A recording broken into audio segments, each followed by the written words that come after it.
বিড়াল কখন আপনার সাথে খেলবে বলুন তো? বিড়ালের খেলার নির্দিষ্ট কিছু কৌশল আছে। এই ধরুন কোনো একটা লাঠি আপনি শব্দ করছেন, কিংবা ঝাড়ুর কোনো একটা কাঠি দিয়ে আপনি বিছানায় জাস্ট একটু শব্দ করছেন, বা যে কোনো একটা স্থানে আপনি কোনো একটু শব্দ করছেন। আপনার বিড়াল যেখানেই থাকুক না কেন এক ফ্রেমে আসবেই। যদি কারোর একটা থাকে তাহলে তো একটাই, আর আমাদের যেহেতু 7টা বিড়াল, আমরা জাস্ট একটা কাঠি নিয়ে একটু শব্দ করবো, আমাদের 7জন সদস্য একদম এক ফ্রেমে ধরা দেবে।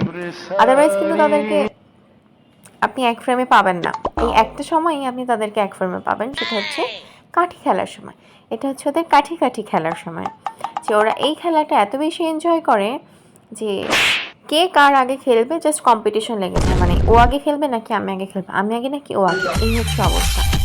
এখানে হচ্ছে বাঘা খুব একটা আমাদের ঘরে আসে না, আসলে হচ্ছে গুন্ডাকে ধাওয়া দেয়, এই জন্য বাঘা কম আসে। কিন্তু আজকে বাঘাও আসছে কিন্তু খেলার জন্য। আপনারা কিন্তু ট্রাই করে দেখতে পারেন আপনার বিড়ালের সাথে এই কাঠি